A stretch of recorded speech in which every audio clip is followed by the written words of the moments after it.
Are you ready for September?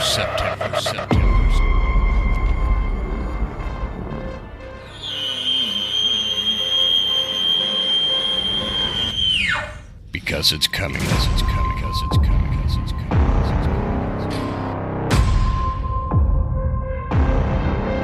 Here he comes. Draw your bow. Smoked it, man. Welcome to the next installment of the School of September series, brought to you by the Western Huntsman Podcast, in conjunction and partnership with Phelps Game Calls and Scree Extreme Mountain Gear. Elk Hunting 201.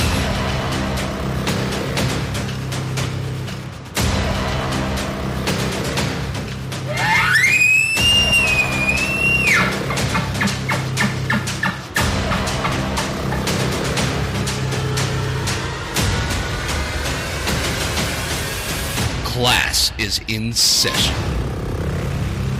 Ladies and gentlemen, welcome to the first installment of the School of September series, brought to you by the Western Huntsman Podcast. Guys, my name is Jim Huntsman, the host, and I'm coming at you from the Broken Time studio right here in Hayden, Idaho. I am really pumped to be bringing this episode to you guys because that means it is April and we are closing the gap until September 1, my favorite hunting season in all of the land. And I know it is for a lot of you guys as well, so I appreciate you joining me. I hope you are buckled up for this episode. So guys, what is School of September? If you tuned in last year, you'll know kind of the idea behind the School of September series, because these are bonus episodes on top of the regular show that we release on a weekly basis here at the Western Huntsman Podcast. We get a lot of new listeners, so I like to explain that the platform of the Western Huntsman is a platform for every and all Western hunters. And it doesn't matter if you're a bow hunter, a rifle hunter, it doesn't matter what type of hunting you do.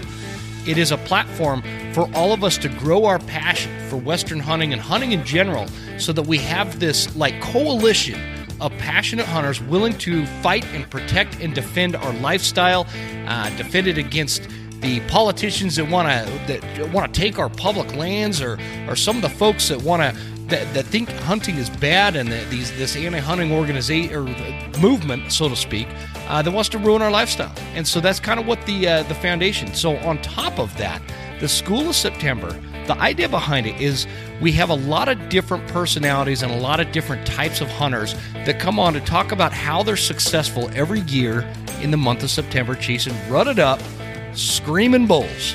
And that's like I said before, this is my favorite hunt of the year. It's what I look forward to all year around.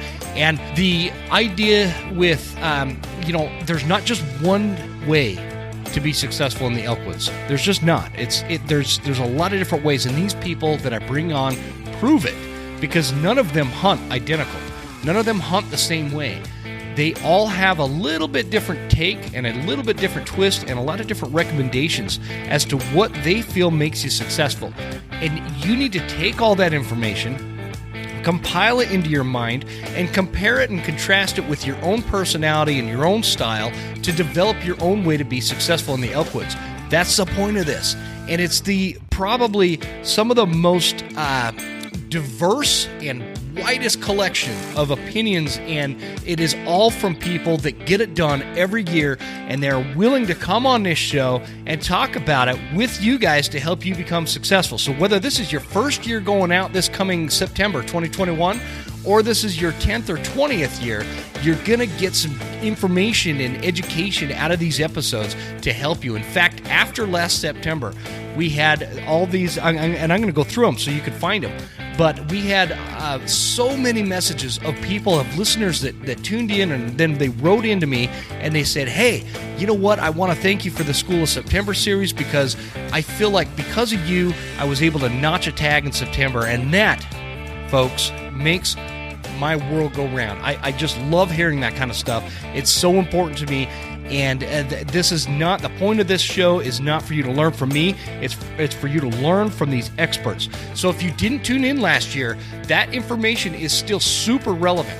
And I would highly recommend you go back, and you can find all the episodes if you jump on the westernhuntsman.com. or wherever podcasts are found. You know, you can find them anywhere. It's super easy. You go back to next year. We started in April last year. We started out with the Elk Nut, Paul Medell. We had Dirk Durham, the bugler, on. Corey Jacobson from Elk 101. We had Michael Batiste of the Elk Calling Academy. Jason Phelps of Phelps Game Calls. Joe Gilia of Elk Bros. And Chris Rowe of Rowe Hunting Resources. These are some of the top names in elk hunting. They're names that most people recognize. And to kick us off for 2021, boy, do I have a treat for you guys.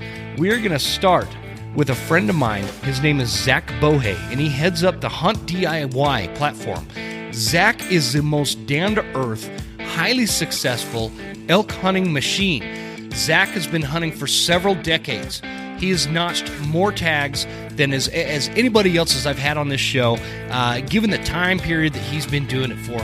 And he is just so down to earth. He's such a great communicator, and his perspective is unique, just like everybody else on the School of September.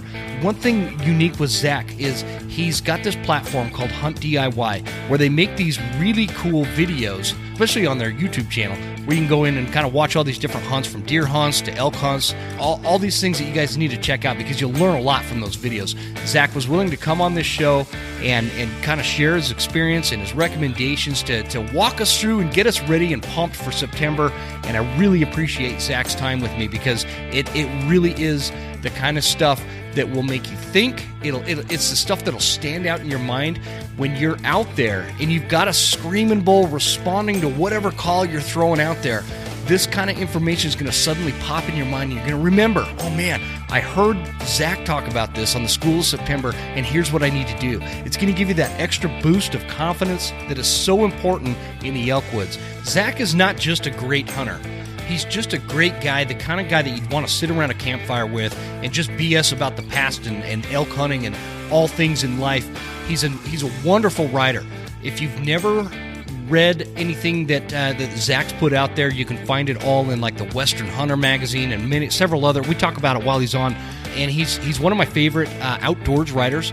So very important. Critical to kind of key in on some of that stuff, guys, because what you hear on a podcast can be translated different if it's in written print, and so I recommend you read a lot of this stuff as well. We're going to get Zach on. Before I bring Zach on, I need to tell you who makes this show possible. And because this is a bonus episode, this is going to be super quick. So I want you to check out Phelps Game Calls if you are in the market for, and what better company to talk about when we're talking to School of September, right? So if you're in the market for game calls, whether you're using external reeds or diaphragms or you need a bugle tube, several other game calls that are available at phelpsgamecalls.com. Use promo code Huntsman10 for 10% off. Scree Extreme Mountain Gear. Guys, I say this all the time, but my favorite thing about Scree is you're going to get this high-performance hunting attire and camo and gear for not breaking the bank. You don't need a second mortgage. Use promo code The Western Huntsman and check it out at screegear.com. Hoffman Boots, the boot company that I love and have loved for years and years. I love my Hoffman Explorers in the 8-inch. And that is my go-to boot. Check out HoffmanBoots.com. Use promo code Huntsman10 for 10% off. And last and certainly not least, if you want to film your hunts and you're interested in kind of getting some of those different point of view type kind of angles and being able to control it all from an app and all these cool products, check out Tacticam. Go to Tacticam.com. Soon you will be able to find that on the Western Huntsman website and go right there. We're just getting that all added right now as we speak. So guys, without further ado, give it up for my friend and great elk hunter, an inspiration to all, Zach Bowhay.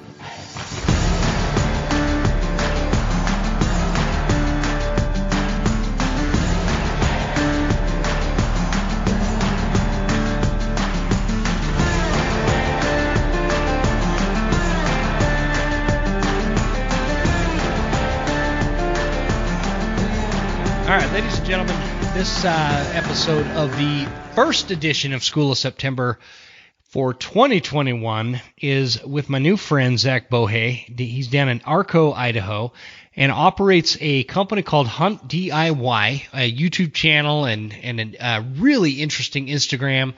All the things that need to be kind of said when we're talking in regards to the September archery elk hunting is going to be talked about on this episode. And Zach has a lot of credibility on this. He's killed more elk than the plague.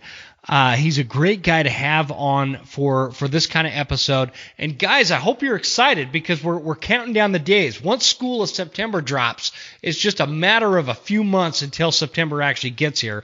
Well, I know you might still be feeling that spring chill air, but rest assured, the chill of September and those cold evenings and those warm days are coming up quick. Zach, I appreciate you coming on the show, and thanks for being here, man.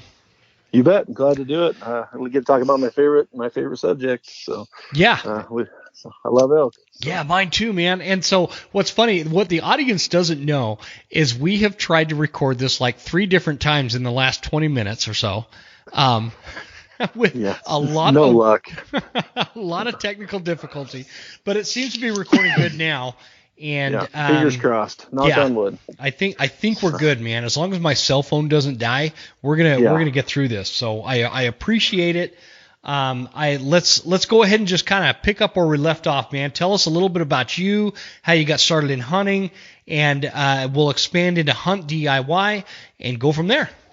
Okay. Well, just pretty fortunate, I guess we already went through this once, but my dad was really into elk hunting, still is. He's 70, but still into elk hunting, and owned a little archery shop, ran it out of our house there. He had a full-time job, but ran a little archery shop on the side, and I was around archery a lot. Started shooting a bow when I was 4 years old, and so once I was old enough to hunt, Dad made the hunts all about me, drugged me all over the place, and killed my first bull when I was 15 after a few years of trials with short time, but and that's what I was asking you about when we got cut off last time is you're 15 years old and you kill your first bull. Can you kind of walk us through that story and how that played out? Yeah, it was early September, about the 10th of September. We were hunting actually a new area that we hadn't hunted. Well, my dad had hunted the year before, I guess. I take that back. At that time, we had a lot of spike-only seasons in Idaho. I don't know if you remember that or not, but they switched some of the units from spike-only back to big bulls, and it'd been years. And so we actually left where we live and went and hunted a new spot just because my cousin lived there, so there was lots of big bulls. And my dad and cousin, they killed bulls the year before, and I actually had a bull tag that year with my rifle and couldn't hit one, so I didn't kill one. So I was 15. We were, just working through, kind of cold calling. We did hear one bull bugle early, and we actually came into this meadow, probably 100 yards long or 200 yards long, 100 yards wide, and there was one tree in the middle of this meadow. We were about 20 feet from that tree, just kicking back, eating a PB&J actually, and we were just blowing our cow calls.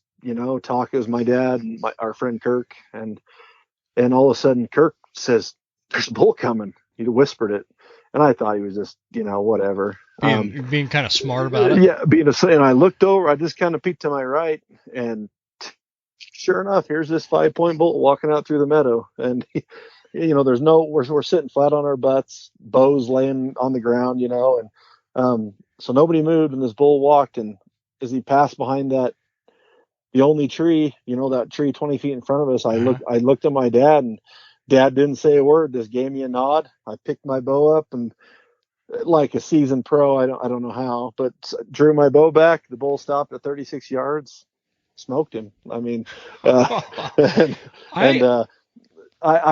just a little funny story is my buddy Kirk that's with us always said, "You're going to fall apart when an elk steps in front of you." And I said, "No."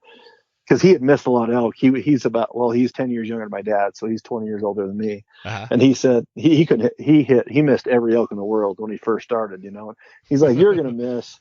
So he bet me $5 I wouldn't hit the first elk I ever shot at. Well, I shot, and I turned around, dropped my bow, and reached out my hand like, "Where's my $5?" He was like, "How this kid is just like." It's cool as a cucumber, and within the next 2 minutes I couldn't talk, I couldn't stand up. I lost it, like waves. That's amazing, man. Yeah, it was crazy, but it felt like at 15 years old I've been waiting for that moment my whole life, and it definitely cemented a love for elk hunting. So it was cool. That's what I kind of wanted to ask you about, because I did not shoot a bull elk at 15 years old, right? And most hunters didn't.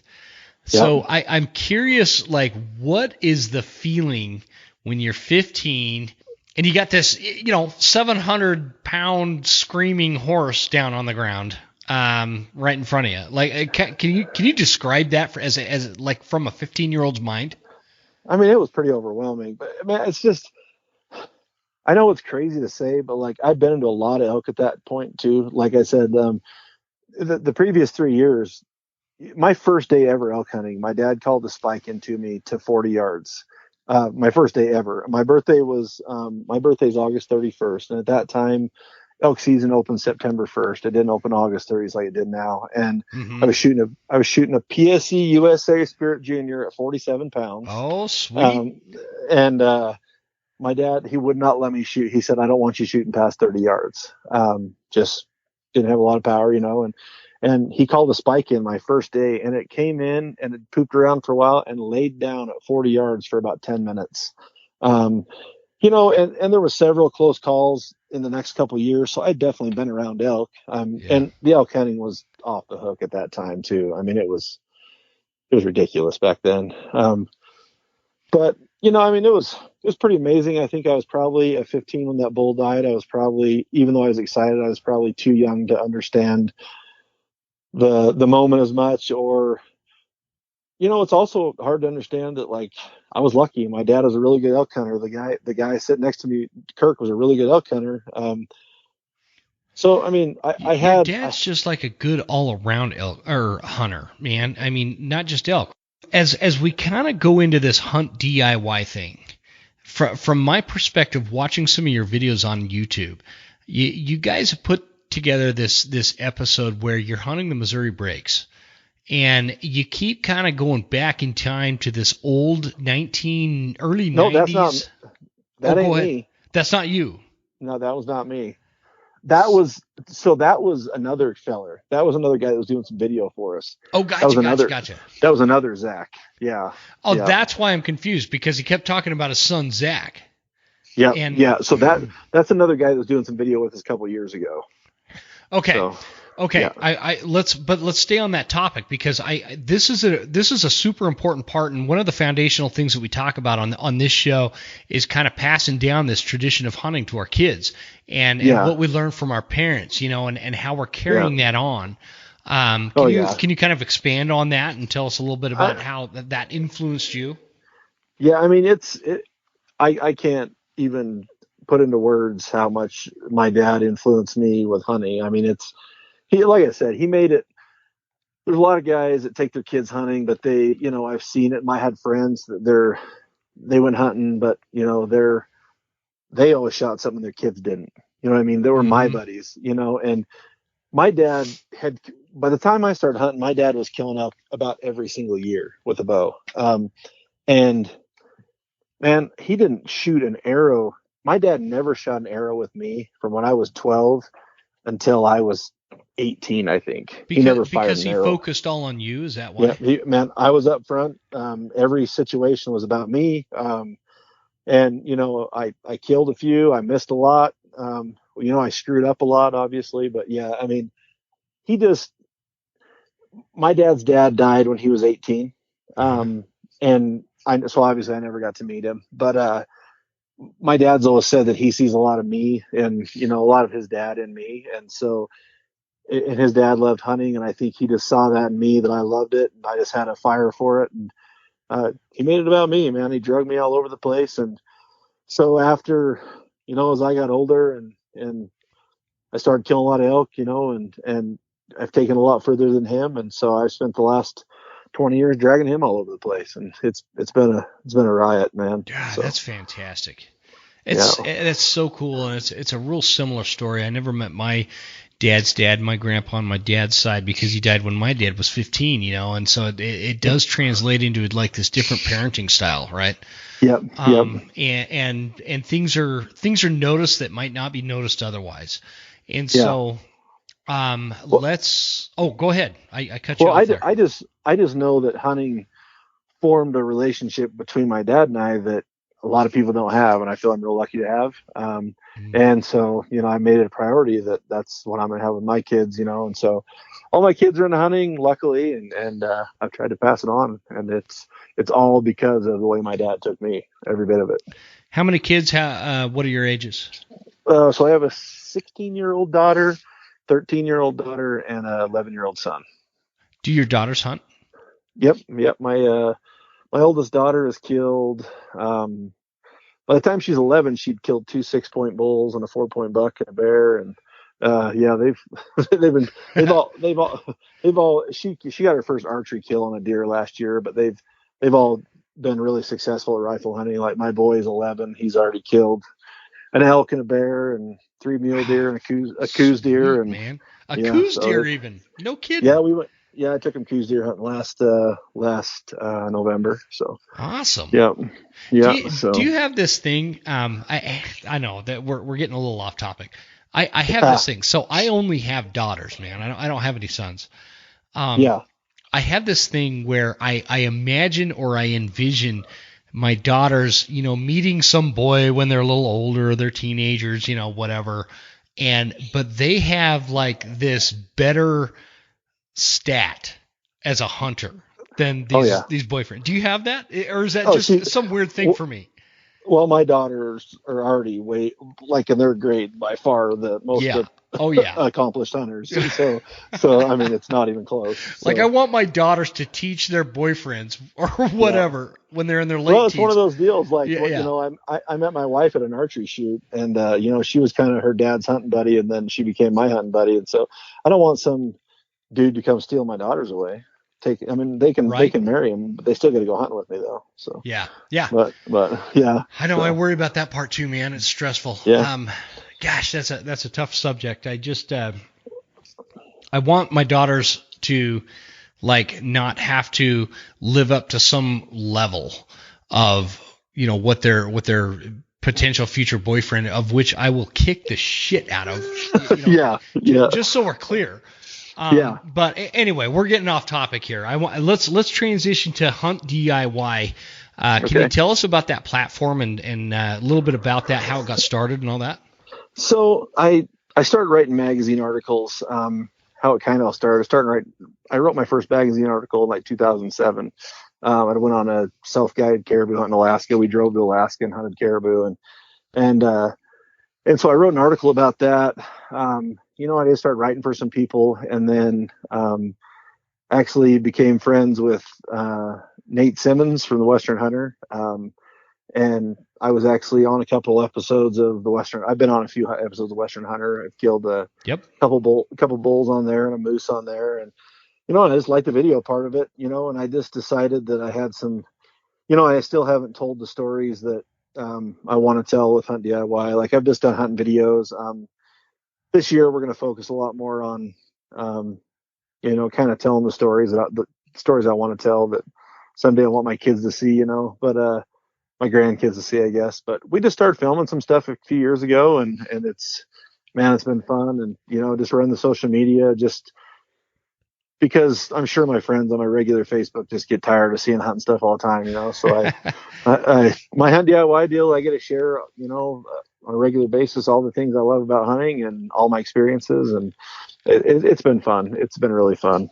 It is fun, man. You actually do a really good job in terms of except I do have one bone to pick with you, Zach. Oh. Okay, so I don't know jack about making YouTube videos about, and I wish I did, because I've been on some really cool hunts that if I would have had either myself filming it or somebody else filming it, it would have been really cool.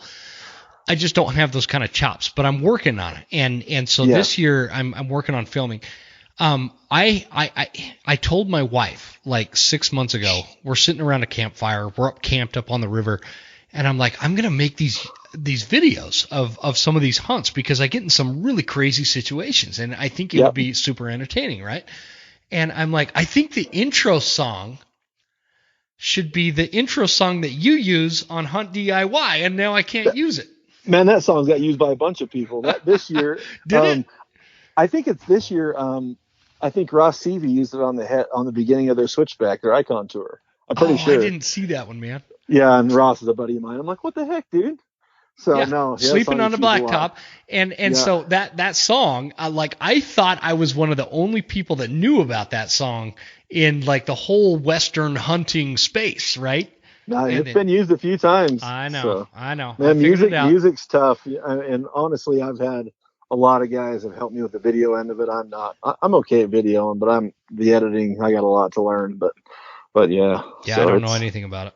yeah, I'm just starting with it, and so anyway, no, it's cool. It actually bonded us in a way you might probably not even know, because I love that kind of music, and you yeah, me use it, too.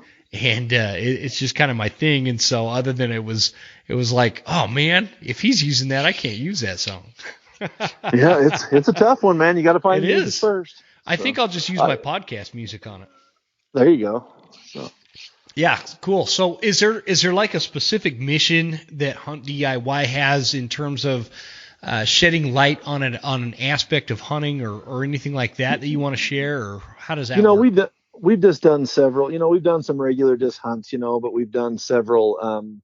Tutorial type videos, which we need to do some more of those. But I've tried to kind of get away from the sponsor thing. I was kind of doing that for a while, and Mm-hmm. I kind of felt like it was taken away from what I was trying to do. And so, In what way? What do you mean by that? well, I just felt like, and I mean, and we weren't being super cheap about it, but we had sponsors, and you always feel like you had to, live up to these certain things that sponsors want, and me, honestly, man, like I want to make some videos. I want to make some films that are like legacy films that the stuff we've been talking about today, why, about my dad taking me hunting and about taking my kids hunting. I want to do these legacy type films, and I don't want to cheapen it by, Yeah. um, by doing stuff that, not that it's not cool. And I use a lot, and the sponsor gear I use when I first started hunting DIY, the gear I use is stuff I believe in. That was I don't use anything I don't believe in. And Mm-hmm. so that wasn't a problem, but it was just, and I still use that same gear, and it's still going to be in the videos now. It's just, I don't have to make such a conscious effort to make sure that they're included It's in not like everything. such a big deal. It's such a Yeah. fine line too, Zach. Like, Yeah. I'm with you. We have show sponsors on the show, and Yeah. I like made a pledge that if I'm going to sponsor something on this show, I'm going to actually believe in it, and I'm going to have experience with it.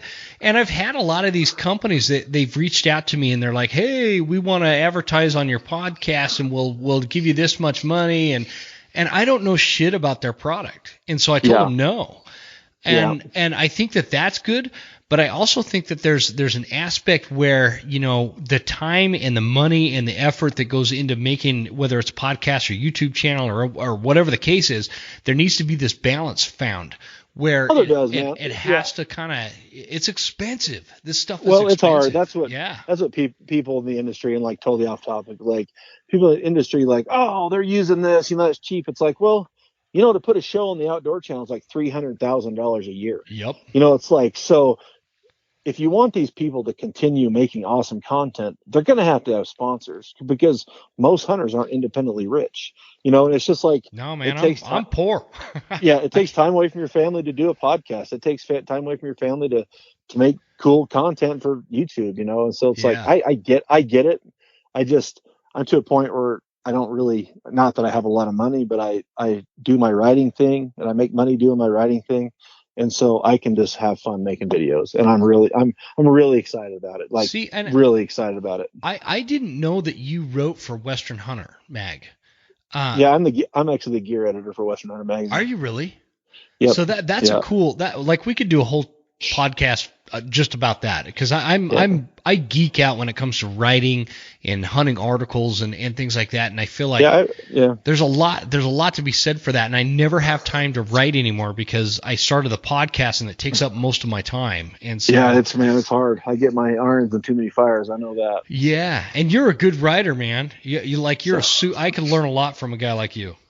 I barely passed English, but I guess I'm I'm passionate about it, so it works. But I'm not totally sure where periods and commas go. But I try. That issue too. Yeah, it happens.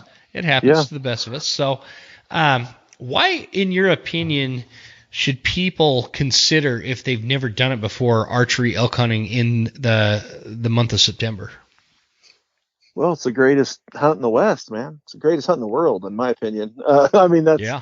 it's getting harder by the day, just because. I mean, the elk hunting's the same, but it's getting harder by the day with all the stuff going on with tags. Idaho. A lot of people are blaming Idaho because they made it harder for people to buy tags this year. For non-residents, you mean? Yeah, they sold the same amount of tags, but they did split them up. And Montana's getting hard to draw. Wyoming's getting hard to draw. Colorado's going to get there. But for me, it's just always been like anybody out there can go buy a tag and go hunt bugling bulls in your face in September. Yeah, it's the cheapest ticket to the best show there is, in my opinion. So, I don't know why. That's a great way to put it, man. It really is the greatest show. Yeah, it is. I mean, if you're a hunter and you've spent your whole life, let's say you've spent your whole life in like the Southeast, you're in Florida or Alabama or something, and you're a big time whitetail hunter. You've sat in those deer stands and whatever, and had these great big bucks come in. That's nothing, man. It's nothing compared to a screaming bull that is pissed off.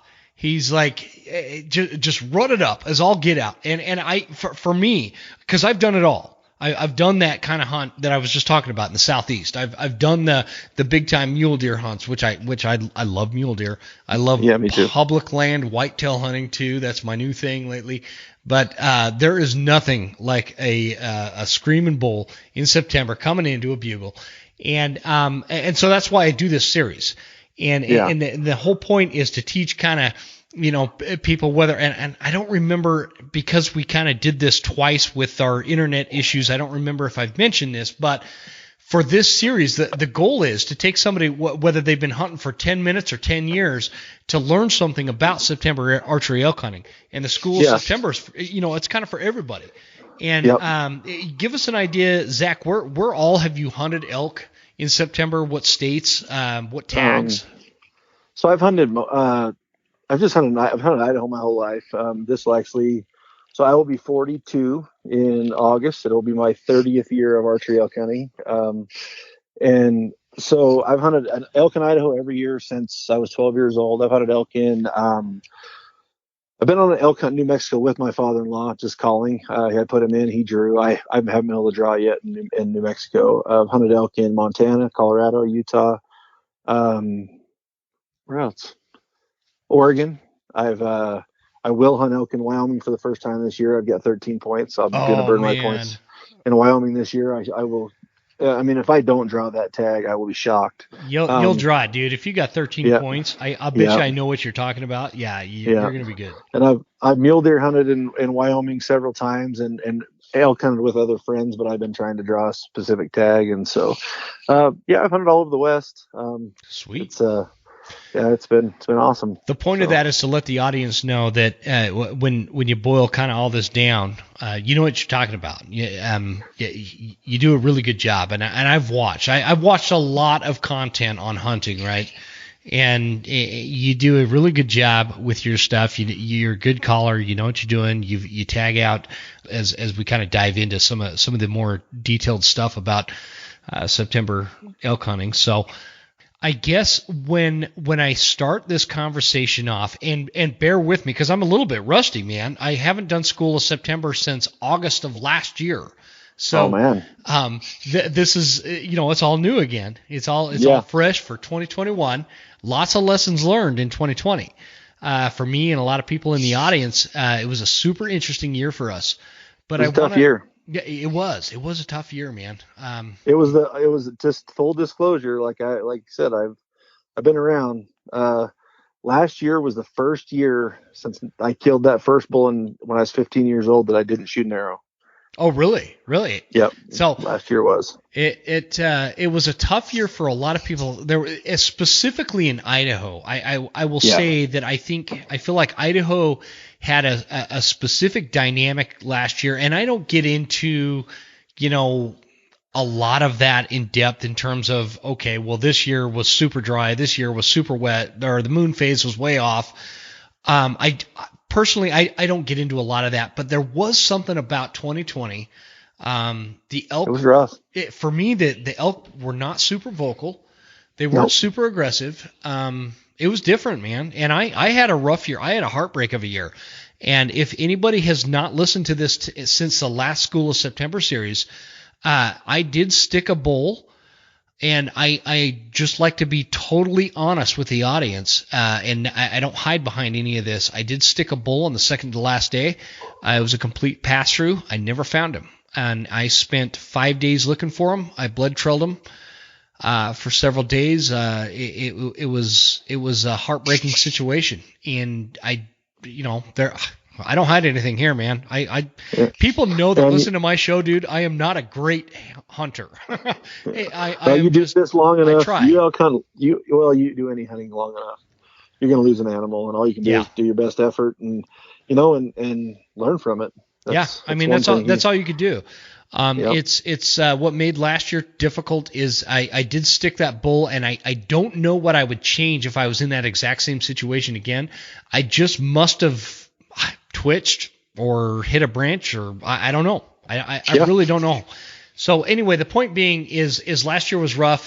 So hopefully you're not too hard on yourself. But the point is I want to kind of let's start this off as kind of like a foundational conversation. Break it down as to, in your mind, a guy that has 30 years of elk hunting experience. In your mind, let's start with some of the biggest mistakes that elk hunters make, especially if it's their first few times out.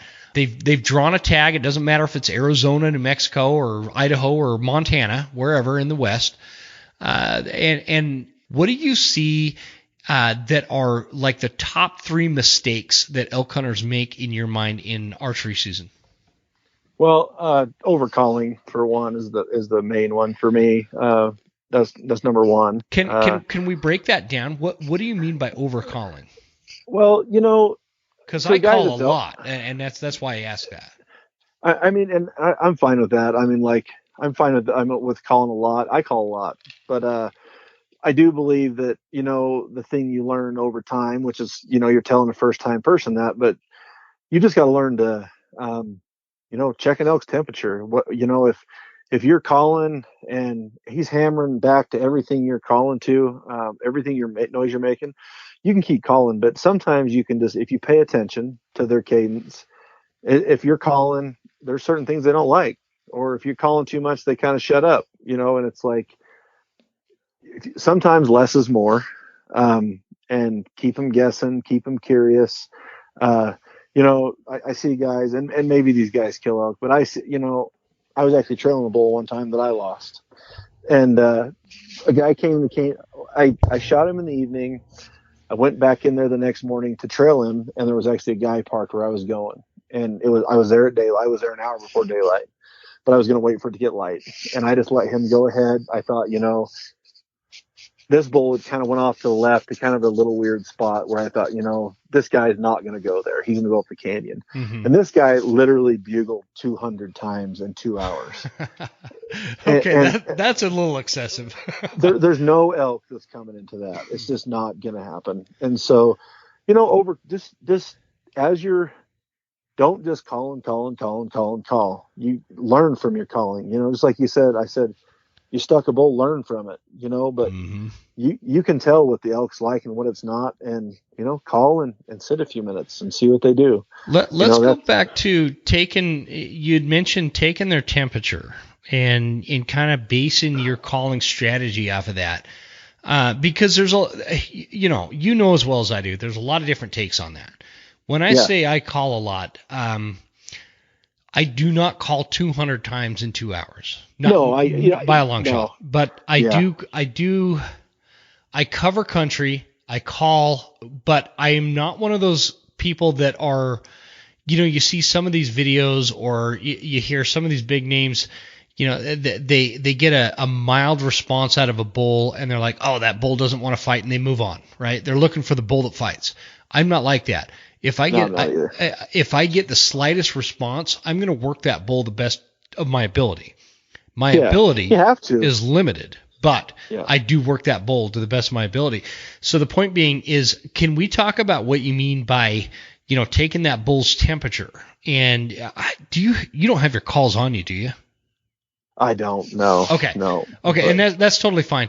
But like when you're talking about taking the bull's temperature, can you kind of expand on that? Because I think a lot of people that for you and I, guys that have been in the woods a long time, and we kind of know what the bull is saying in a sense, for somebody new, they might not know what taking the bull's temperature is. Yeah, well, if you get calling, and a lot of guys, 15 years ago, people said you can't bugle elk in no more. You have to cow call. And I have an opinion on that too. I think that every dude in the West or that elk kind of had a grunt tube, and they had a whole bunch of new cow calls they wanted to sell. That's just my opinion. And so they told people that. Agree. You can still bugle to elk. A lot of guys that are very successful bugle all the time. I bugled almost every bull I kill. But what I'm saying is if sometimes you get bugling or get calling to an elk and the bugle's working but you might bugle and all of a sudden that's the cues you got to pay attention to. Like, okay, this bull's bugling and all of a sudden he's not. What did I just do? And that might be that you blew a bugle that he didn't like, or you did a estrus cow call he didn't like, or whatever it may be. But it's just like fishing. If they're biting on a worm, you don't throw them something else. You know what I mean? If you really want to catch fish. And so same as an elk, you want to, whatever they're biting on, that's what you want to use. But like I said, kind of the temperature thing is there's some elk when they're fired up and they're in close, you can just keep hammering them and they're going to keep coming. But some elk, if you keep hammering, they're going to leave. And that's just, you just got to learn to read the elk and what they're saying and call sparingly when it needs to and call a lot when you need to. Okay. You just made it, you like triggered a bunch of questions for me there. Okay. Man, I miss talking about elk like this. I love this topic, dude. This is a great topic. Okay. So, kind of on the same lines of if you're hammering an elk and they're not having it. Let's say you're out there and for you, and you throw out maybe a little locator, just nothing super aggressive, just a quick little bugle. You know what I mean? Yep. And you get a response that is kind of a moany sound. Do you want me to kind of demonstrate that? Yeah, I know what you're saying, but go ahead. Yeah, it's like this. Yeah, have you heard that before? Oh yeah. What do you do in that case? I don't have my reed. I thought I had all I have is bugle tube. Anyway. I mean, I guess judging on how far I thought it was, if I thought it was in the, because a lot of times, to me, that, like I said, we all have these opinions of what we elk say, but to me, that's a bull that hears you, he's probably interested, but he just wants to make sure what you are. And so, if I hear that, I'll probably do another cadence of calls, a couple cow mews with the diaphragm, depending on how late in September, hit a couple calls with an open reed. If it's later September, maybe a little more drawn out estrus sound, and then maybe just a couple minutes later, a little two-tone bugle, no chuckle. Are you moving around while you're doing that, or are you staying kind of stationary? Man, that's the funny one. Like I know, like there is times that I do the call, and because I kill most of my bulls, I call them almost all in by myself. And so it's guys will move ahead. I have a lot of success with just sitting where I'm at. When in that situation, if I just heard that and because when you hear that sound you made, a lot of times, where was that at? How far off was that? Yeah, those moans are hard, man. Was that a long ways away and I'm just barely hearing it, or was it 200 yards away and he was just being quiet? And so I'll try to get another response out of him, sitting in one spot. Give it, 5-10 minutes, if nothing. Those are the ones where, like, that's a temperature thing. Like if there's a bull screaming, I'll go right at him. But in that situation, he was kind of timid. He might have stood up and just started meandering your way. And if you jump up and run towards him without giving him any time, he might be walking towards you. Yeah. And so, I mean, I would take it easy on that. Just, if he doesn't do nothing, I'm going to move towards it eventually, but I'm going to take it easy. So I always ask that question because I hear that response a lot. That just lazy. They're laying there. They kind of moan back. Yep. I guess in full disclosure, I think I ask that question a lot because I've never sealed the deal when they respond like that. I don't know how to react to that. And it's like you said, if they scream back and they're pissed off, it's done, right? Yeah. But if they're just kind of like that, it always just, I don't know what to do. And so that's the situation to me where you need to pique their curiosity, and the way to pique their curiosity is not by calling more, it's by calling less.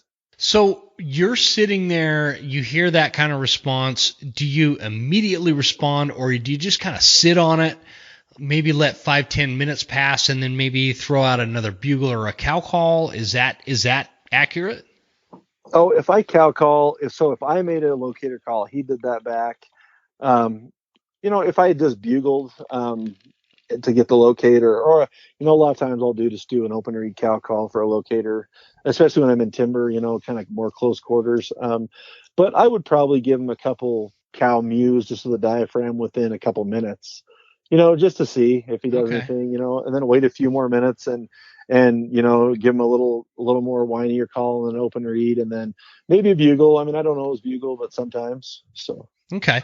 You talked about cold calling a little bit earlier. Yeah. Can you walk us through your particular, like your personal cold calling method? Are you walking a lot, calling every 100 yards, or are you stationary, or what? Give us a little bit of the ingredients to what you consider a cold calling scenario that's successful. So when I cold call, I generally, if I'm backpack hunting, I mean, obviously I can start right where I'm at. But if I'm day hunting, I'll generally put some distance between my rig and myself in the rig first thing in the morning, usually before daylight. If it's not always a distance thing, or sometimes a vertical thing, but get up on the plane where I feel like there's going to be elk. If the bulls are bugling in the morning, it's easy to chase them, but if I feel like I'm looking at a ridge, or especially if I know an area, or, a lot of times, I hunt a lot of steep mountain country. There's, halfway up the mountains or 3/4 way up the mountains, generally where the elk are going to be. That's the level they're going to be on. Yeah. And when I'm cold calling, a lot of cold calling when the bulls aren't bugling, you got to be closer. And so I will try to get on that plane, maybe let a couple locators on the way out. But once I hit that area where I feel like there's going to be elk, and if there's nothing going on, when I cold call, when I really set up and cold call, I will set up, I will get my arrow knocked, and I'm ready, especially because it happens so fast. I mean, that. And so I've learned a lot of times that if I just blow a call, I might have an elk in my lap in 2 seconds, and I'm not ready. Without even hearing a response, is that what you're saying? Oh, yeah. Yeah. So I did that once, man. He almost ran me over. I was pissed. Yep. And so, I'll get an area and I'll set up like that, and then and I'll call for 20-30 minutes, and if I don't get a response, I'll move, whether it's vertical or horizontal on that plane, move until I feel like I'm into another spot that, go over a little break of the ridge where they weren't hearing me before, because I'm not getting real aggressive on the calls when I'm cold calling. I'm not really blasting it out there. And so Can you kind of you don't have your read, you don't have your tube. Can you kind of just demonstrate or explain what you mean by cold calling, what that bugle sounds like? Like, is it a long cutoff? No. So it's a really, like I said, just a couple, just some soft mews with the cow call, two or three. And if I have a partner, like my dad and I hunt together, we just kind of we'll kind of cow call back and forth to each other. Obviously if we have a bull coming, we'll have a guy drop back and try to draw him by him, but we just kind of try to create, cow calling back and forth to each other. Give it that, a few minutes after that, and give a couple, more drawn out, with a open reed call, like do the more drawn out estrus sound, which I can't do that without a call, but yeah, it's the hard, more drawn out estrus sound. And then, my bugles are just like short 2-tone, not aggressive, not threatening, cut them off, no chuckle generally, or especially when I'm cold calling. And then, just wait 5 minutes, 10 minutes and do it again. And then, like I said, then move around the hill to where I feel like I'm out of that. Or, if I move around the hill 200 yards and all of a sudden there's a fresh pee, you can smell pee, and there's a puddle of piss there, and there's some fresh droppings or some tracks, or instead of just running through there, because so many of these elk are so pressured anymore that they don't just hammer bugles out. Just move through and set up again and call. I kill a lot of bulls. We call a lot of bulls in that never make a peep. Yeah, interesting, man. That's such a hot topic too. I'm sitting there this last season, and I was making it. I'm a big fan of these peak refuels. I think like they just taste good. Yeah. And so I'm sitting there. I'm all excited. I've got this peak refuel going for lunch and all this stuff. And it's that midday time where pre-midday where I start really moving and doing this whole locator, cold calling thing. And all of a sudden, like 50 yards behind me, I hear the most aggressive bugle you've ever heard. I mean, it is just ludicrous. Like after a huge buildup, that's the kind of bugle you would hear if this is making sense. And I kind of turn around, and I'm sitting on my butt. I just kind of turn my head around, and I see this hunter walking down the mountain. And he's just ripping off these super aggressive sounding lip balls and lip buzz and chuckles and all this crazy stuff. And he finally sees me sitting there. And I said, man, you sound great. I don't know if that's the right strategy, because nothing's talking, right? Yeah. So, I mean, let's say you were sitting in my position. What would you tell that guy? Probably nothing. Nothing? You just let him pass? Probably. Just, man, I don't know. I guess I've got a little jaded on that. Like I feel like we had the quality, I don't know.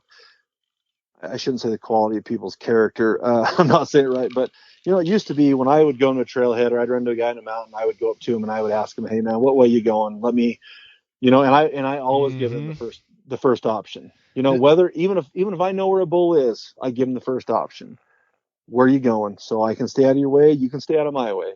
And so many guys anymore just, well, it's public land. I'll go where the hell I want. Well, yeah, it is public land. You can go wherever you want, but it's better for both of us if we go a different direction. And I just got so worn out on guys saying that to me. A lot of these newer, younger guys. And I don't know if it's just this, and I'm all for the public land movement. I'm all for public land. I don't know if I just feel like they could make a better connection in the woods. And so I basically probably would just let them walk by now. I'm actually super glad you brought that up, Zach. I think that's a great topic to talk about, especially for when we're talking about the School of September and archery hunting.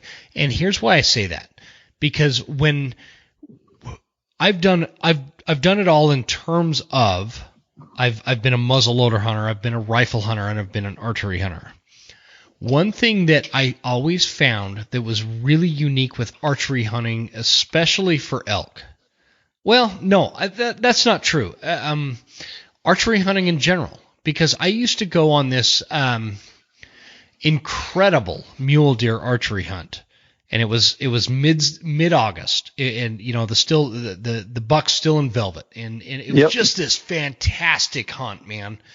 The mentality back in those days, and we're talking 10 to 20 years ago, the mentality back in those days was, as a bow hunter, there was like this mutual respect, right? Yep. It wasn't like the rifle hunts where there was so many people on the mountain and there's all this competition. Well, if I'm sitting here, you can't be there. You can't do none of that stress was there.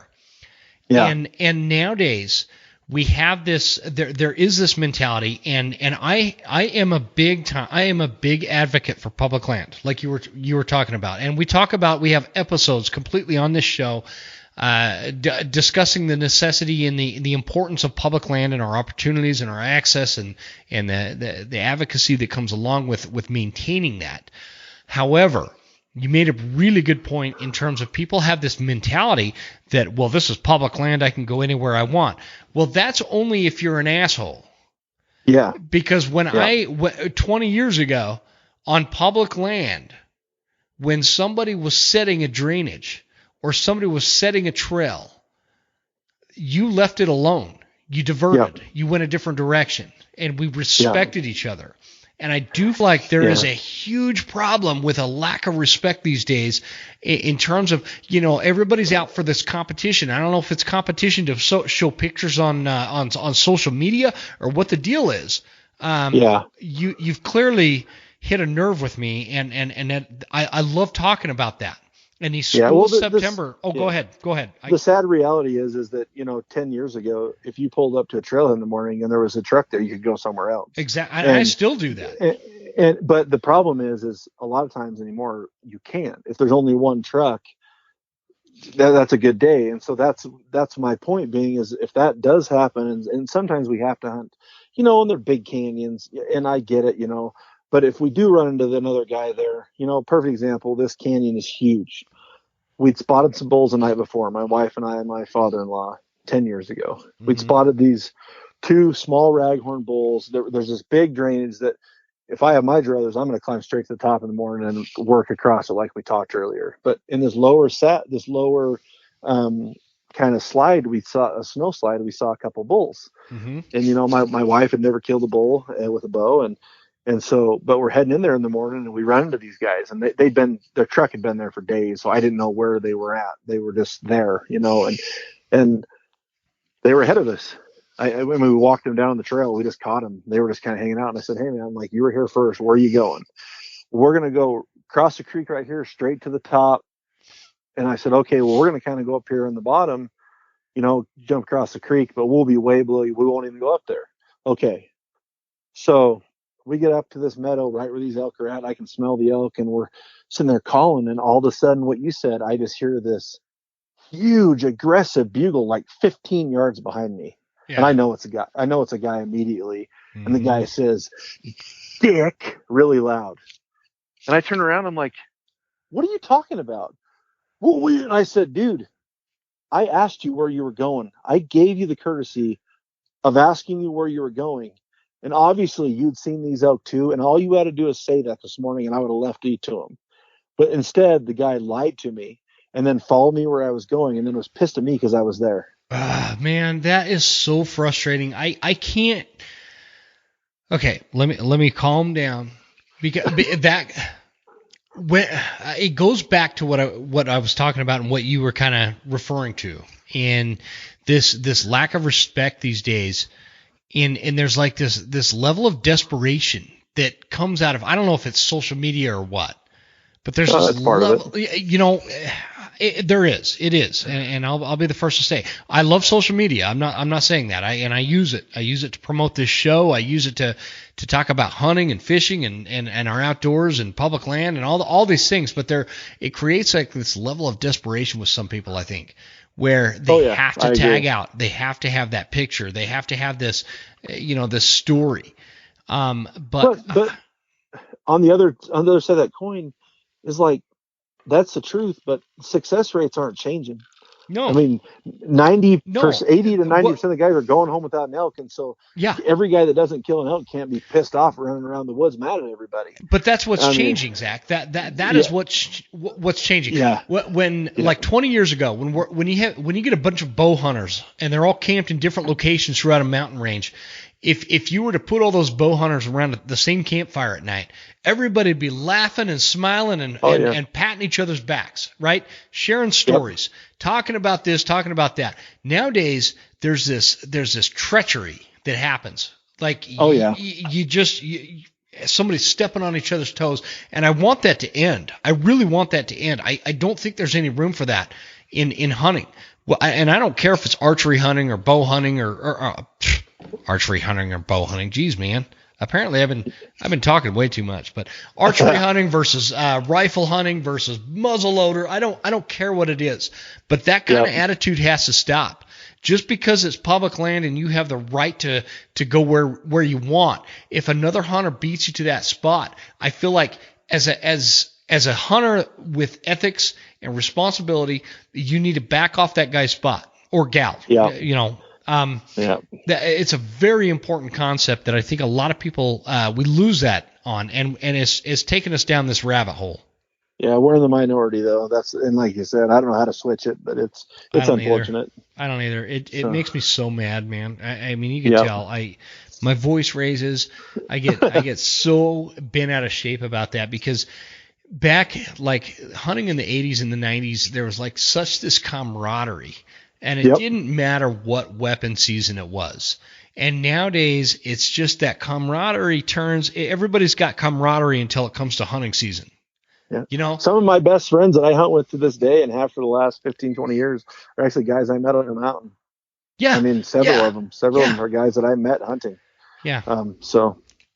But I've met some great dudes on the mountain. They're not, and not everybody's like that. And so I'll say that in full disclosure. And, it's not everybody's like that. There's still some great people out there that give you space, or you give them space. Or I met some great young men this last year up. I actually bugled them in, but they were so humble and so thankful and so just appreciative to be on the mountain. And that's the kind of stuff that makes it special, And so let's stop on that topic, Zach, because that. Between you and I, derail us all night. We can have a whole podcast on that, man. I want to talk about get back to your cold calling scenarios. I think a good takeaway for the audience to keep in mind is you're not going out there in a cold calling sequence and just blasting the mountain with these super loud and aggressive bugles. You're just testing the waters, right? Am I off base? I mean, there's definitely times I'll locate. If I hit a good ridge and like I'm calling a huge cane, like I'll let out a long drawn out estrus call or a bugle call. But if I'm just working timber cold calling, it's one of those deals. Like elk don't just sit there and super loud. Like you're basically coming through the woods, cold calling quietly at a normal range that elk would call, hoping to entice a bull in to check out the cows. That's what you're doing. And so on that note, when you are walking through or whatever, you're doing your cold calling sequence and you get a response. We talked about the moan, that little moan thing I did. Yep. Let's say you get an elk that kind of has a medium response. And when I say medium, it's not super aggressive, but it's not like a lazy moan like that other one. It's more of a.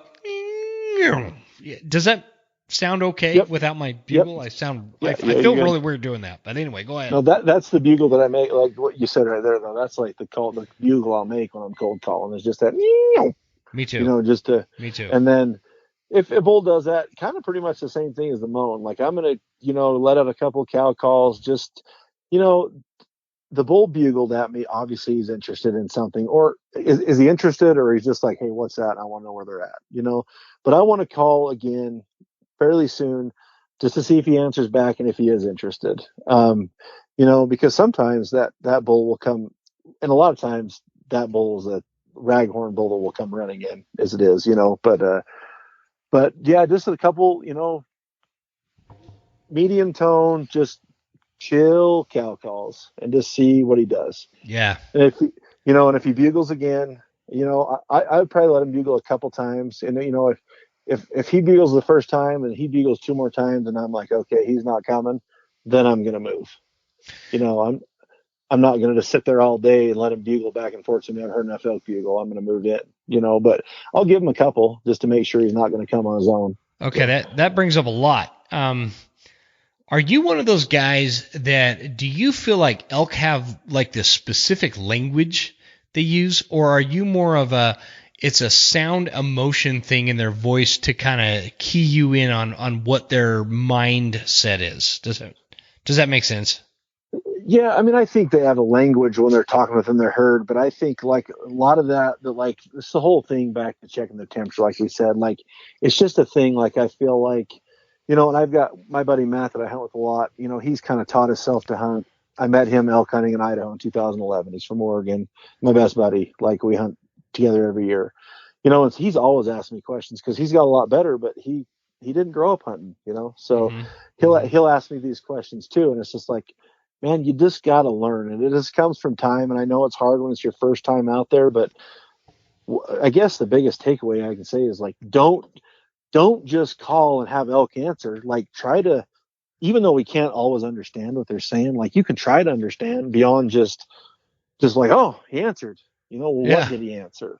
What did he answer? Like, at what point did he not answer you? Or was his pause longer when you did this?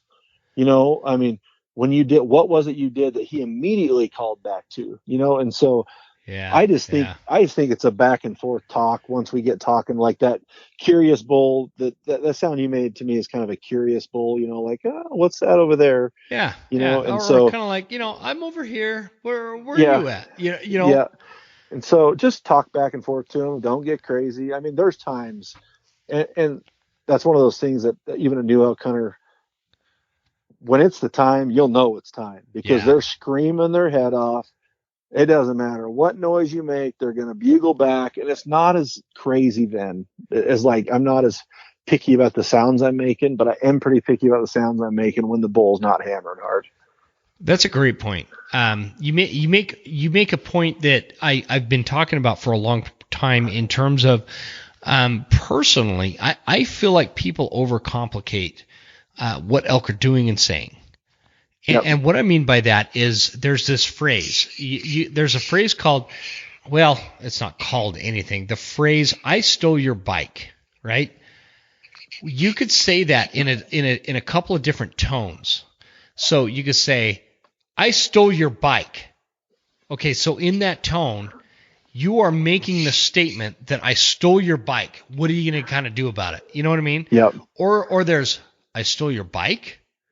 That is asking, what do you mean I stole your bike? You're accusing me of stealing your bike? Or there's like, I stole your bike. Just kind of a sarcastic. And so, as cheesy as that might sound, there's the way those statements are the same. Just like a bugle is the same, but it's the interpretation of the hunter that what you were talking about. A lot of this comes out of time in the field and hearing these vocalizations from these elk. That will help you identify that. And so if you're a first-time hunter, it's hard for people that have been out doing this for a while to express to you that there is some magic way for you to identify what that bull is saying. But if you put it into the context of the "I stole your bike" method, you're going to know. He's either telling you to get away, he's telling you to come closer, or he's telling you, no big deal, I don't really care what you do. Does that make sense? Oh, yeah. Yeah, I get what you're saying. So okay, so now let's put this into a different context. You're out there, you're cold calling, and you just flat out piss a bull off, and he gives you this super loud, aggressive response. What does Zach Bowhay do at that point? Well, first, if he doesn't want, so I'm going to do the same thing. I'm going to give him a call right where I'm at and see what he's going to do. And that's all. If he's 500 yards away, I'm going to start moving. But if that bull is 200 yards away that I feel like, and he screams at me, I'm going to give him a couple minutes to see what he does. I'm going to call a couple times, see what he does. If he doesn't start coming towards me soon and he's super fired up, I'm going to start moving towards him. I want to get inside when they're fired up. I want to get inside their red zone. I want to piss them off. I want to be close. What do you consider the red zone? What I want to be 100 yards. 100 yards or better. Yep, that's what I want to be. I mean, it depends on obviously terrain, foliage. Sometimes it's too open, you can't. But I want to get close. And a lot of times for me, especially the last 10 years, it's the raking the trees, it's the stomping around. That to me is killing. It's killing more bulls for me because everybody calls, but a lot of guys forget that elk make a lot of noise and they stomp around and they hit trees and get a lot of response from that. I got a crazy question for you. Have you ever raked with your bugle tube? Yeah. Okay, let's talk about that for just a minute. I get excited. They're kind of too hollow sounding. They are, but it works, man. I swear by it. But I agree. it sounds too hollow, so it's better to use, a branch or something, whatever you can find, a big stick. Yeah. Kind of I thing. use a branch. Last Mhm. year I found I almost packed this off the mountain. I was sitting there calling for my buddy Matt, and there was this kind of rotted out log. I packed that thing all day. I have a picture of it. I'll have to send it to you, but I took a picture of it, but that thing sounded perfect. It was amazing. Yeah, But, send it to me, man. yeah, but, yeah, I mean, a lot of, when I get inside that 100 yards, if he's hammering, I'm going to bugle. And if he bugles, I'm going to cut him off with a bugle. And then sometimes I'll just give him a minute after I do that, and I'll rake a tree, I'll stomp around, and a lot of times that I think they're just, like I said, we all try to guess, but I think they're just so used to dudes bugling to them. And I think they hear, oh, that's an elk sound, that stomping around, and that, I think a lot of times this is the last straw. It doesn't always work, but it definitely helps. Yeah, that's the straw that broke the camel's back right there in a lot of cases. Yep. And I do have an inside tip when it comes to the raking with the bugle tube. Everybody holds it by the small part, the mouth side, right? If you flip it around, so it's not the big hollow end. Yeah, you're raking with the mouth side, and just deal with the fact that you might be hitting whatever with the mouth side and then putting your lips on it. That's all right. It's all right. You're an elk hunter. Yeah. You're an elk hunter. Come on. Harden up a little bit. Hygiene goes out the window. Hygiene goes out the window. Who cares? So, interesting point. Okay, I'm going to hit you with. We've been going at this for like an hour now. I'm gonna hit you, Zach. I feel like we could do like 20 different podcast episodes. I really like talking to you, man. I'm gonna hit you with kind of a lightning round of questions here, right, that is consistent with the School of September. Moon phase. How does that affect your elk hunting, or does it? I pay attention to it, but you want to know a simple fact? I'm gonna hunt every day of September every year until I can't walk no more, so it doesn't really matter that much. Perfect. So, if you were to draw a premier tag in whatever state, which week? Whoops! My laptop started going dark on me. There we go. Which week would you choose out of September to hunt? All of them. Just it. Man, depends on. I guess short answer depends on how long the season is. If I had the whole month of September, is that what you're asking? Yep. I mean, if I had the whole month of September in an area that I'd never been in, I would probably pick somewhere from the 12th to the 12th to the 20th, somewhere in there.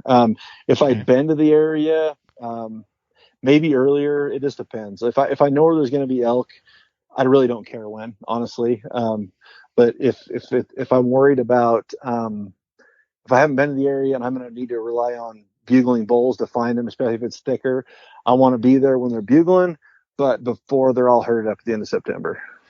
If you were to pick one of the following 3 elk vocalizations to practice and learn the most, would it be A, cow calls, B, challenge bugles, or C, chuckles and grunts? A. Can you expand on that? As a new elk hunter, you mean? Yep, exactly. I feel like you can call more bulls in with the cow call. I mean, I think bugling helps, and I want that in my arsenal. But if I only was able to get good at one, it would be cow calling. I just feel like it's the least threatening, especially a lot of new elk hunters are after.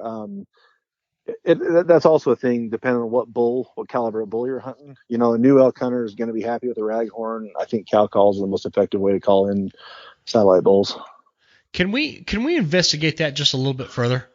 Because I had brought up the fact that I have never called in a fired up bull on a cow call. However, I have gotten more responses out of cold calling from cow calls from a bull than I have from just, throwing bugles out. Does that make sense? Yeah. I mean, I've called a lot of bulls in cow calling, lots. Tell me, I want to learn from that because I want to be better at the cow calling thing. I don't spend a lot of time with it. And so, but all I know is I can throw a cow call into a drainage and I'll usually get a response if I know elk are in there. Yeah. Hey, on a side note, dude, I was out turkey hunting Thursday of last week. I used a turkey call. There was some cows out grazing in this this meadow about 60 yards from me. These cow elk, and I started trying to crank a cow sound out on these turkey calls, these Phelps turkey calls that I'm using, and I actually had a cow turn around and mew back at me. She meow. Yep.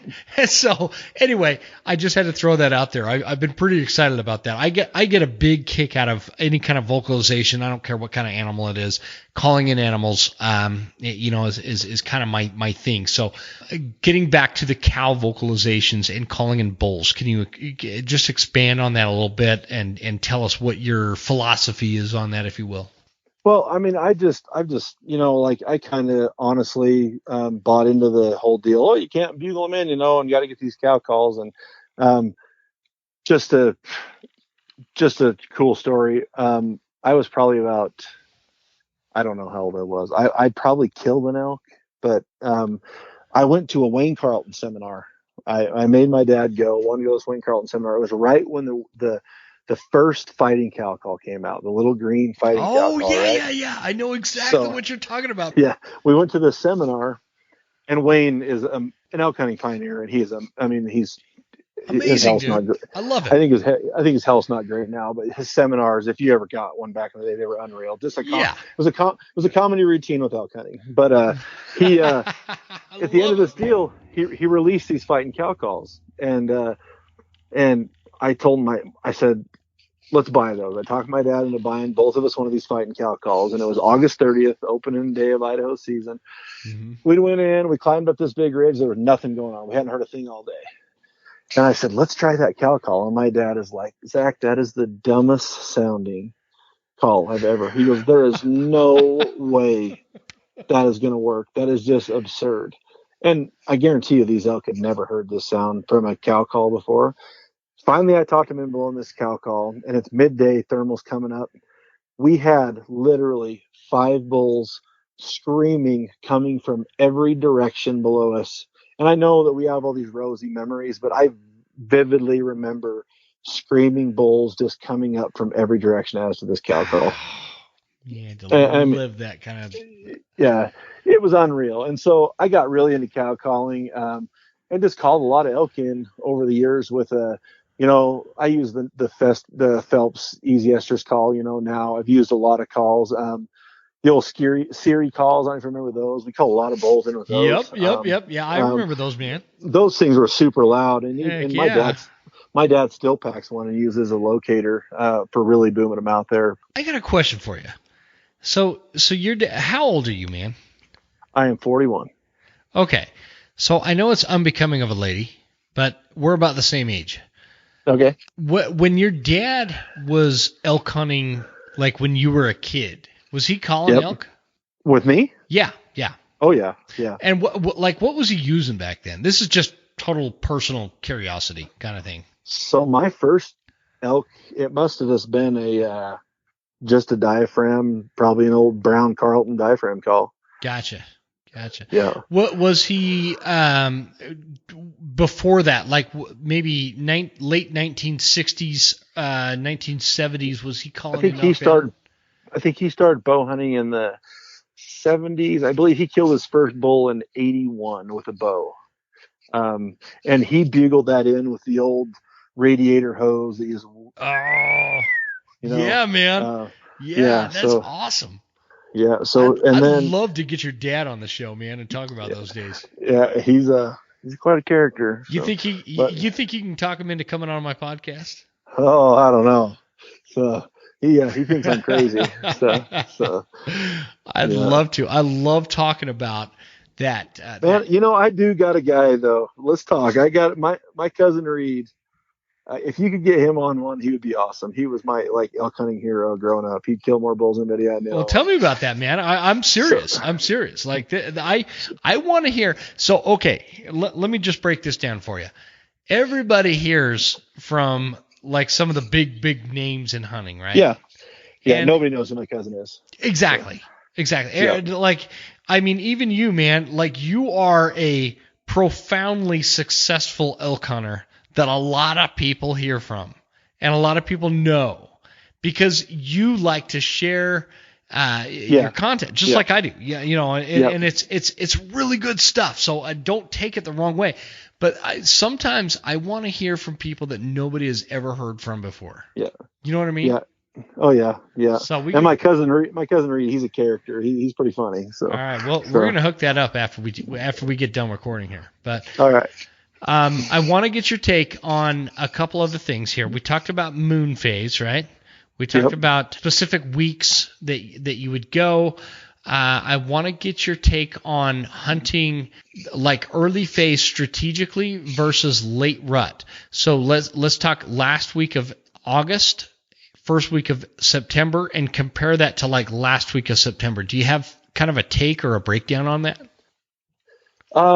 So I spent a lot of time. I definitely kill bulls in the evening, but I kill a lot of my bulls, between 9 and 11 a.m. And so a lot of evenings early, I spend glassing, getting high and glassing. I mean, whether that be from a road or that be hiking in, I'll hike in and hunt, but I'll get up high and glass bulls for the next day. Does that change during like early September versus late September?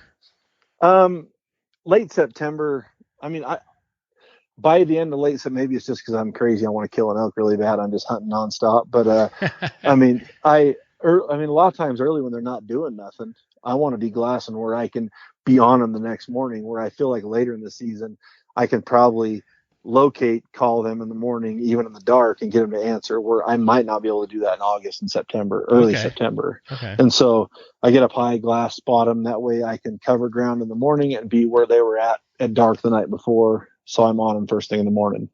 Sweet. Where later I can, you can call. Bulls should be at least to some extent, even if they shut up, a lot of those bulls, and especially hard-headed public land, they'll bugle for half an hour after daylight, and then they're done, just because of pressure. But at least you can hear them in the morning. Where a lot of times early August or late August, early September, they might not bugle at all. Okay, so I have this. There's like this theme that I found with really good, successful elk hunters that, not like me, like actual legitimately good tag notching elk hunters. And what they talk about is there's the elk hunters that are really big into early morning and late evening before dark, obviously, and then the midday madness people. For me, I have personally had more elk responses on that midday time from 10 a.m. to 2 p.m. But that's just for me. And that's saying, the bull that I shot last year was like minutes before sunset. So it's not always the case. Obviously, I would hope that people listening to this show have enough common sense to know that these are not 100% truisms. It's all about just kind of odds, and if you were to break it down, I've had more elk responses during that midday time. Is that the same for you, or do you have an opinion on that? I would say I would kill most of my bulls, like I said, between 9 a.m. and 11 a.m. Yep, you said okay, good. And that's because I'm chasing bulls in the morning. Are you chasing them like you hear them before sunup, and you're kind of chasing them to a bedding area, and then calling them? Okay. Yeah. But there is the one thing, to circle back to moon phase, that I will pay a lot more attention to, is I feel like with a full moon, your evening hunts are better. Reason being, because the bulls are up all night. This is my thinking. The bulls are up all night screaming, right? And so they go to bed early. A lot of time, those bulls will be more active the last couple hours before daylight because they've been down all day. Oh, yeah. I've never thought of it that way. They've been down all day. And so a lot of times on a full moon, we'll have a lot more success the last couple hours of daylight, just because they're getting restless. They bedded down at 7:30 in the morning, and they're ready to get up and get going. Awesome, man. Okay. You're sitting on an airplane, right? You're flying, let's say it's February. You're going to Maui for a week. Okay. You're taking your wife. Your wife's super happy with you because you're actually taking her on a trip where it's not hunting related. And you guys end up sitting next to a dude that just drew his first tag ever for elk hunting. And he's like, dude, Zach, what is the best piece of advice you can give me as a first-time elk hunter? What do you tell that guy? Time, man. All this time.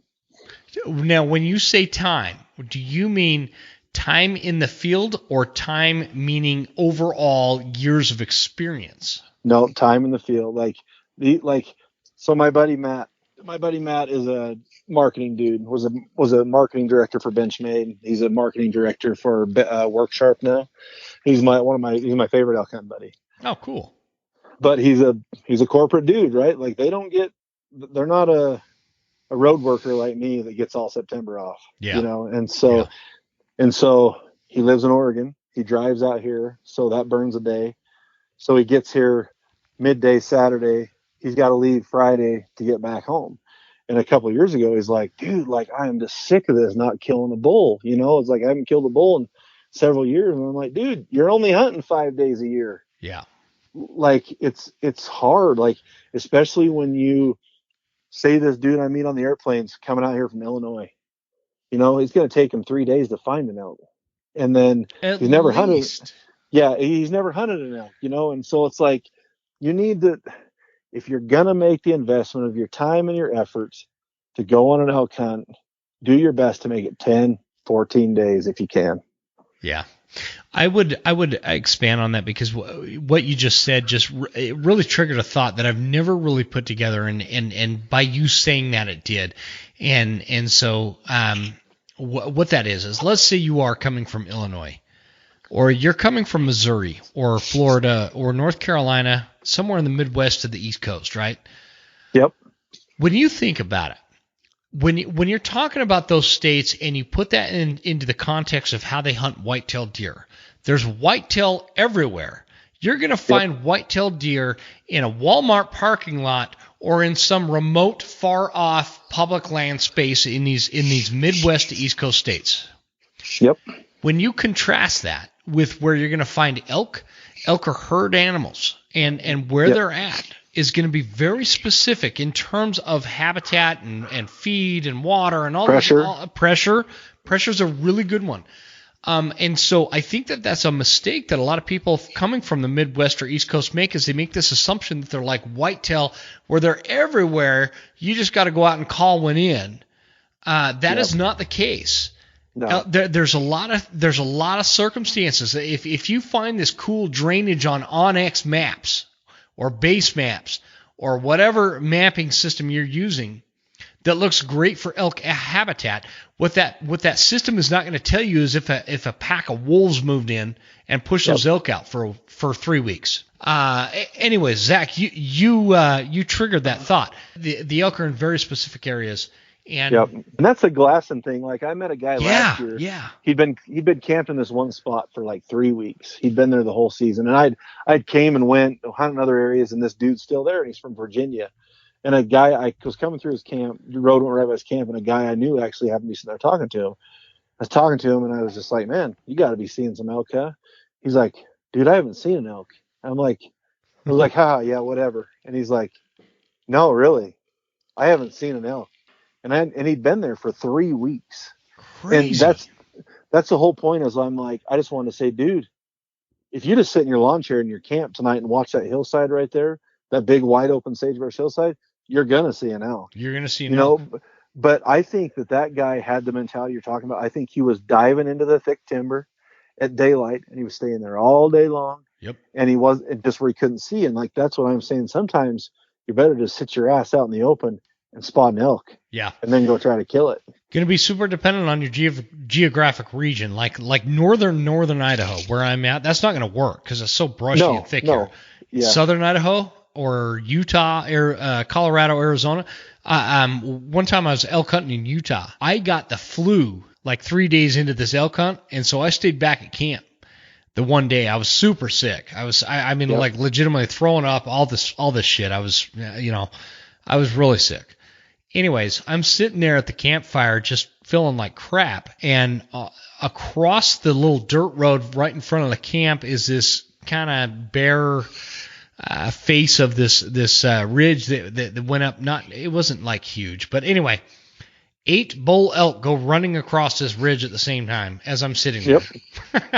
Way out of bow range, obviously, but anyway, the point being, you had mentioned time, and I really want to hammer that point home because I think that out of all the School of September episodes that I've had, not anybody's really made that point as in terms of a priority.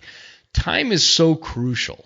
Time in the field like you said it. If you're only spending 5 days in the field, that's not going to cut it.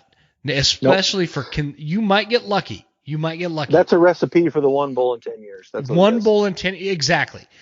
And I have expressed that to my cousin who kind of moved here several years ago, and I've kind of taken him from never hunted in his life to now he lives for hunting, right?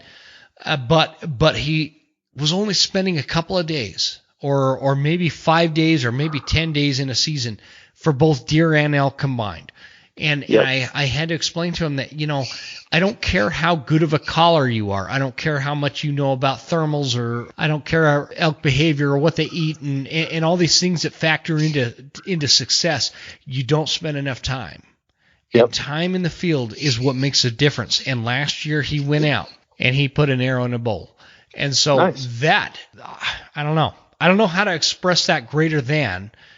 That's a great point, and it is super critical that people understand it takes more than 2 to 5 days to put an elk down.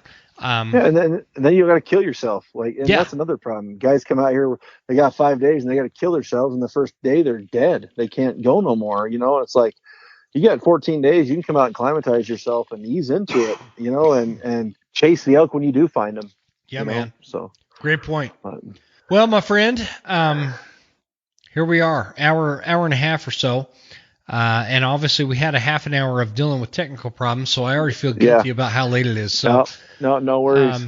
Zach, I'd love to get you back on in the future, man. I feel like you're just this wealth of information that people can learn from, and this has been perfect for the opening episode of the School of September. Thanks a bunch for coming on. I did want to ask you. Can you share with the audience where they could find you, find your platform, find your content? And from a personal standpoint, you guys listening, this is worthwhile content, especially if you like organic beards. I don't know if we had brought up your organic beard yet. Oh yeah, but I got it's quite a beard. It gets a little out of hand by hunting season, but So my YouTube channel is just called Hunt DIY. We actually didn't do any filming last year. There's a lot of cool old content on there. I had a really cool elk hunt from 2019. I called a bull in, shot him at 10 yards. It was a pretty cool hunt. Super cool. And then great calling. And then and my Instagram is just hunt_DIY. Facebook, same thing. So, and then like I said, I'm the gear editor for Western Hunter magazine. There's a shameless plug. Go subscribe to our magazine. So, you know what? I don't think I've subscribed in like a year, man. I need to go renew it. Yeah, do that. I write for a lot of magazines, Bow Hunter, Peterson's Bow Hunting. Been doing stuff for Peterson's Hunting. So I'm kind of all over the place. Too busy to keep up with it all. So. Yeah, for sure. Point being is Zach has a lot of credibility on this fact on the topic that we're talking about in terms of School of September and other hunting categories that we can probably go on and on about. The point is, it's Western hunting. This is a Western Huntsman podcast. You guys can learn a lot from Zach. Follow him on Instagram. Follow the website and the YouTube channel. The YouTube channel is great, guys. Like, it's legitimate video recording of these epic hunts. I loved watching. I'm going to totally draw a blank here, Zach, but that hunt you were doing in, the organic beard hunt, where was that? Was that the Utah hunt, or was that that was in Idaho. Was that Idaho? Yeah, it was. Yeah. I could have swore that was a Utah hunt. I do have a Utah hunt on there where my beard's a lot shorter on that one though. But I killed a big bull in Utah a couple of years ago. So, the big beard one that was in Idaho. That was 2 years ago. That was such a fun episode, man. Watching that one and how that that hunt, we thought we were done, man, and all of a sudden, I know. Like, and that's you another guys thing. looked wore out, man. Yeah, that's another thing for first time hunters, man. This all changes in a minute. We thought we were done. We were packing up, going home, and the next 2 minutes later, we were packing elk meat. So yeah, it changed in a hurry. So. Super fantastic. Zach, you're an inspiring guy, man. I mean, you are just the epitome of Western hunting, the heritage, the idea, the legacy behind it. It's all wrapped into Zach Bowhay. And I appreciate you, brother. So. I appreciate you, brother. Let's keep in touch, obviously. And I'd love to get your take on some future stuff as we're kind of rolling this out. But this School of September, I'm so pumped. Talking to you just gets me more pumped. So I appreciate you coming on. And we're going to get all the links in the website, guys, between the YouTube and the Instagram and all that stuff is going to be in the show notes, if I can spit that out right. And you guys need to check it out. We'll talk to you soon, Zach. I appreciate you coming on. Thanks, man.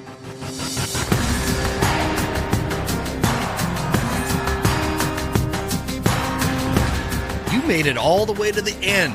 Thank you so much for tuning into the show. We sure appreciate your support. This is Jim Huntsman signing off and reminding you to check us out at Instagram at The Western Huntsman and on Facebook at The Western Huntsman. And you can also check out the website at thewesternhuntsman.com. Thanks again. We'll see you guys next time. Stay Western, and I'll see you on the mountain.